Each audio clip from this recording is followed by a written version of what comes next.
supposed to be going back out to Chattanooga today. I have to basically clean up the setup. Let me show you.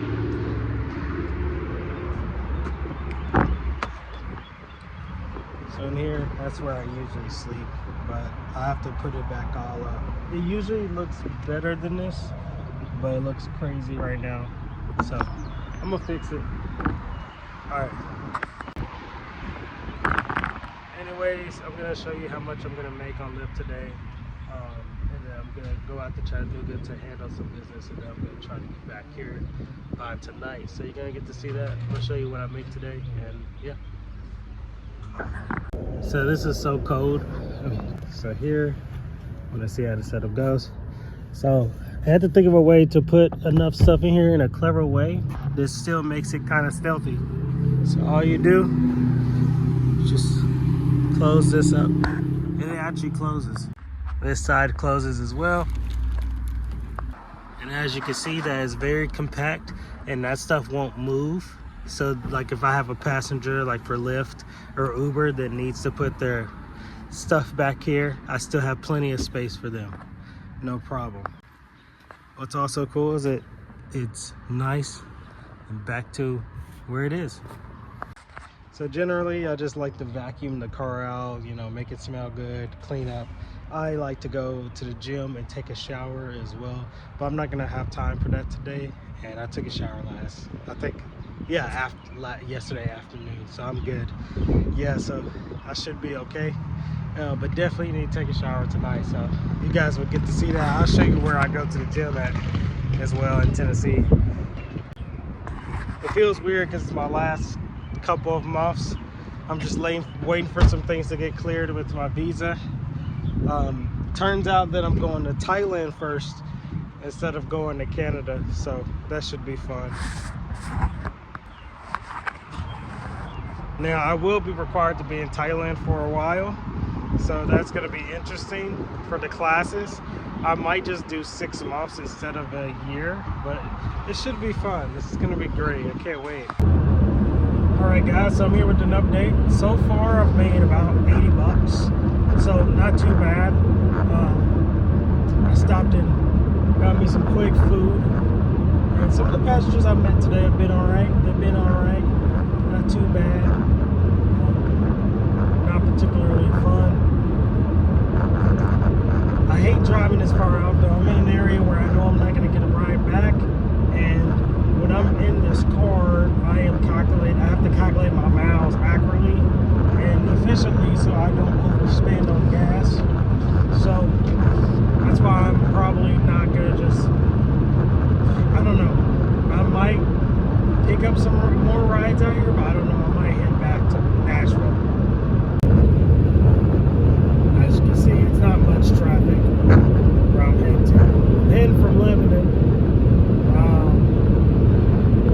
And I was, gonna go to Chattanooga, but I decided not to. I know earlier in this vlog I was like, oh yeah, I'm gonna go to Chattanooga to take care of some business, but I'm not gonna go to Chattanooga because it's just too much right now, and it doesn't make sense for me right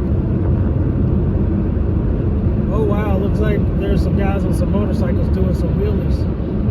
We might be able to get a shot of them. Let's see.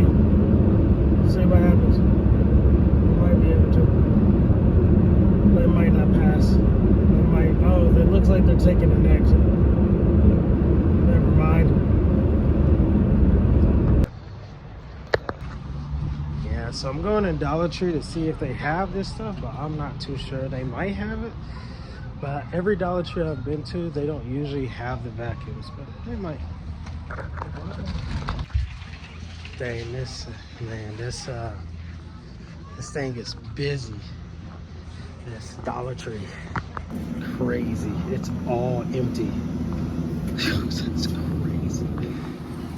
You know, guys, you start to appreciate the slow moments.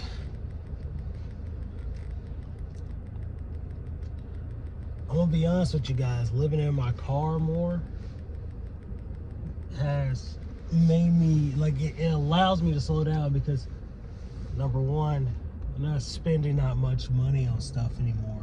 Like, you can literally do whatever you want. All the plans I had, like, I have so much time to do them, and I do. That's why, like, now I can work so little and get so much more done. I've been able to create more income streams just in the past month just from living in my car. And then it boosted my confidence, because I realized, damn, like, it's not my inability to do so, it's the time gap, right? And then it makes me wonder in my head, like, as I observe everyone driving to work in the morning and going through the motions of life, I realize, like, how many people have the potential to do certain things, but they're so hooked on living how society told them that they're scared to make a move for themselves. Or people are just not willing to give up those creature comforts that we've gotten used to from modern society. I'm not telling people to be a nomad. Like, you can obviously make money without, but how much longer would it have taken you if you didn't just live a nomad life in the first place? Or just have a more downsized lifestyle. Like, maybe you're not spending $500 a month on a car note. And that extra $500 could go towards opening that Etsy shop or starting that business you want to start, but you can't really because of the money thing, the whole money situation. The street is crazy.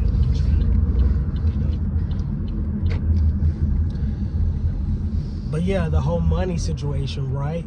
Like, man. But then it also makes me wonder, like, I get it. Some people have families and stuff, but if you're single if you're a single adult and you have the means to possibly live in your vehicle or just live with roommates, don't be embarrassed if you're in your late 20s or even early 20s, whatever you want to call it. Like, just go do what you need to do to sacrifice for a better life. There's people who come to this country in their 40s and 50s, run circles around us Americans, and then just have a really great life. It's a really great family, because those people know how to live within the means of the situation they're in and then work really, really hard. I think that's why there's so much pushback against the new immigration policies. I'm not going to get political, because I don't think having one or the other side really matters, frankly. But, you know what I mean? It's like, I think the main thing too also is, I understand, of course. It'd be naive for me to say, like, oh, just become a nomad. Just, like, don't live normal, because to be honest, you might mess it up for us. The police might make it illegal, completely illegal, and actually enforce car camping. Just kidding. But you get what I'm saying, right? Like,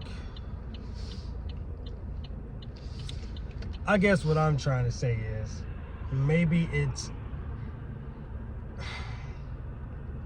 I guess in my sense, like, is it really worth living the life you've been living for so long without being able to do whatever you want? Like, ask yourself, like, who are you going to be in your story, and how does that play out? But I understand everyone can't be a nomad. Not everyone can, even if they do have the means, maybe they're just not cut out for that life. Maybe that's not something they could do. For me, it actually made me more happier. I realized all these things I want to do is possible because of this lifestyle. And I'm willing to give up creature comforts or look in a certain way to essentially be able to live a life I want. And a lot of people are like, oh, you can become a millionaire, but that's not necessarily the goal. I want to learn multiple languages, but I don't want to have to manage my time down to 4 hours because of a job and other responsibilities. And that's why I like this lifestyle. I can get up and study indefinitely, and it really works for me. As a person with ADHD, well, I take medicine for it, so it doesn't affect me as much, but I realize, like, oh wow, like, how many people just need more time and not too many deadlines? Because when I just do something indefinitely, that's when I really work well. Like I could get stuff really done in that context. It's not the same when I'm struggling because I feel like there's a deadline, and then that causes anxiety. But now that I'm on my own time, I can do what the fuck I want, and there's nobody that can stop me, you know? That feels empowering because you don't have that. And society doesn't give you that necessarily. When you think about society, right, as a whole, let's say, and it depends on your income bracket, but I've seen the high income brackets, you know, close to a millionaire, like personally, financially. And then I've seen like the lower barrel of the income spectrum. And I want to say that when you're at the higher income and you just got there, you get more lazy. And when you're at the lower income, you're not as lazy, but all your energy is put into surviving. What's nice for me is that this nomad lifestyle has found that intersection between both of them, where it's like, yes, I can make as much money as I want. I can study and learn new skills as much as I want without the bottleneck of worrying about other responsibilities. Because ultimately my goal is to contribute to society, right? I'm not just learning new skills to fucking be like, oh, I can just do it. It's not like that. I'm still gonna pay taxes, obviously. I'm still gonna work, but I'm doing it on my terms. I'm not giving 50% of my income to rent or landlords that are gonna turn around and make more profit off of me and cause the suffering of another million people. I'm taking that money and I'm putting it to work in areas where I know that it could be not only beneficial to me, but most likely in the future. I know there's a bad rap around content influencers. And I remember when I first started making content, I was doing reaction videos. I wouldn't say that was a big contribution to people other than that it made people laugh. But then I got into movie reviews and camping videos and all types of different niches, and then I built a team around now of editors that can help me create that content, and then outsourcing, and then there's some content with my face and then there's some that's not with my face, and then there's also like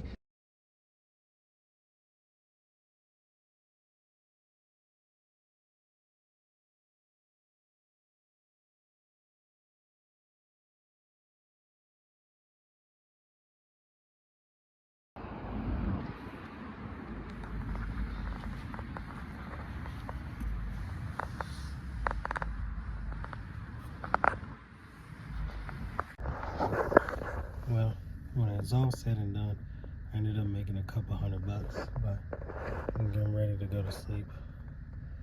And yeah. Man, the cops are still over here.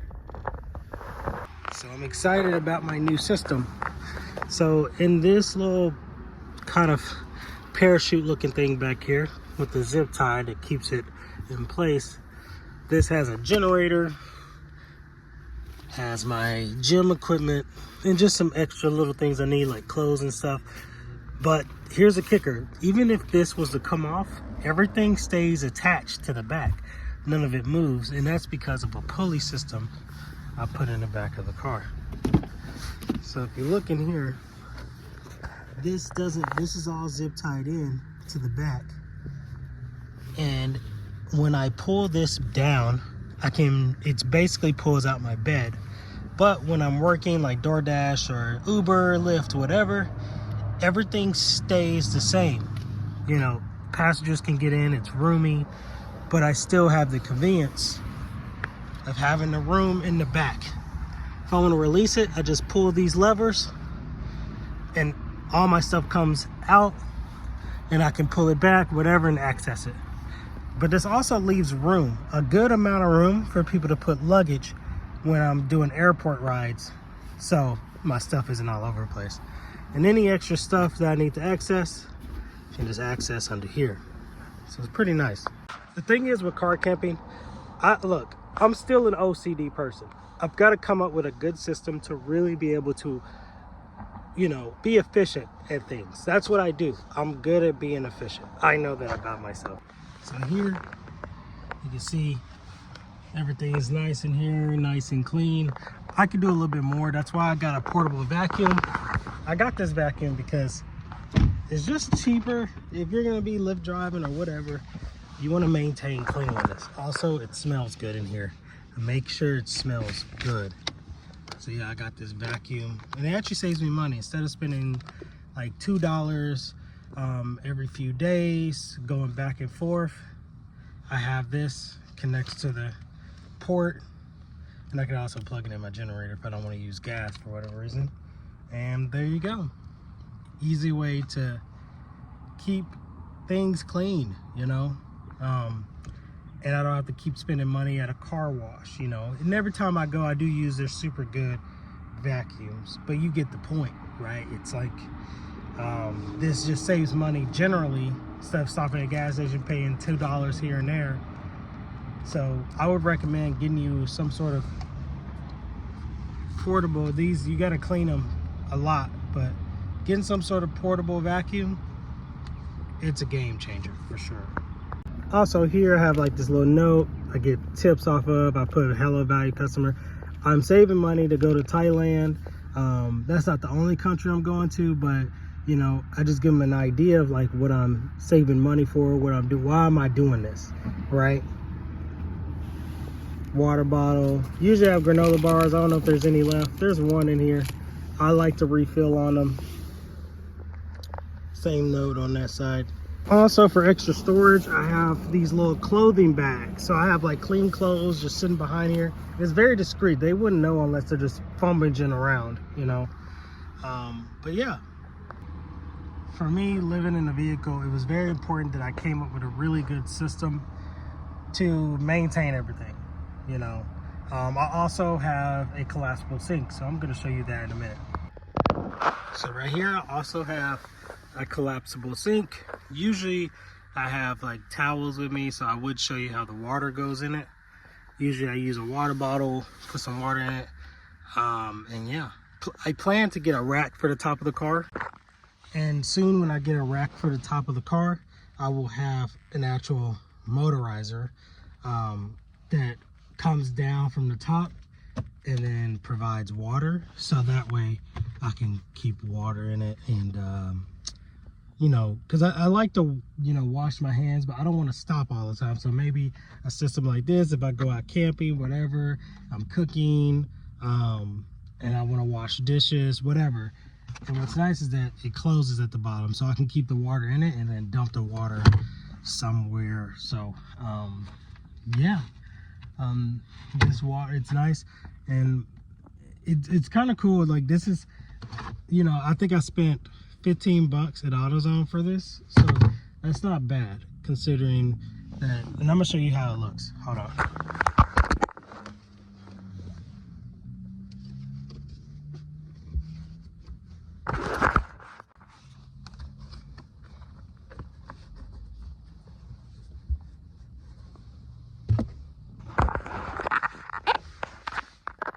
Bam, collapsible sink. And you can like readjust this stand down here. So when I'm like washing dishes, so I'm usually from this angle, and I could just wash dishes. And if I have the door open and then there's a tube that's coming down the window, then I would just have it, you know, through the window. So yeah, from this angle, I would just have the tube coming down the window through here. I'm just washing dishes. But once I get the rack, yeah, I'll be able to, like, you know, hold more stuff. And I'm gonna be super minimalist. I'm not gonna have a lot of stuff on me all the time, at least in the car, because I want to keep it as clean as possible. If I can make that back bay just a little bit more nicer, like more stuff out of the way, I will put that equipment on the top. So I won't have a ton of stuff. And I do have a storage that I just keep, like my big stuff, like my PC, computers, whatever. I'm considering bringing a rig with me. I don't know how that would work, but I could probably have a gaming PC setup in the car. Is something I am looking into, but I would probably put it at the top here somewhere. Some sort of a gaming setup. Like maybe there's a monitor with an arm that swings out or something, maybe, and that way I could play PC games and be on Wi-Fi, because I do have a Wi-Fi box in the car. And the car also has Wi-Fi capabilities too, which I found pretty crazy. Let me show you that. So like, yeah, back here, I would probably have like it coming out from back here somehow. Like it just swings out, and then I can literally, yeah, just have it come out. I can see myself, and then the only thing is that the PC would probably be in a spot right there at the back where I have some stuff. I would probably just put it there, and then just have it like, I don't know how, I can rig it somehow. I know how to rig it. It's just gonna be extremely difficult, but I can figure out how to rig it in the back here. So, and it'd be nice to like run a PC, you know. And a lot of people are like, what about the temperature of the car? And that's where it's like, I do, I would have a system for that. I'm trying to figure out, maybe I could use, I don't know, I have a heater and I also have a cooler. Fans could work too. I could probably get some fans in here. That'd probably be a good idea. It's something to think about. I'm always thinking about like what I could do next to improve the experience of living in a car, because it's not that expensive to live in a car, honestly. It's not.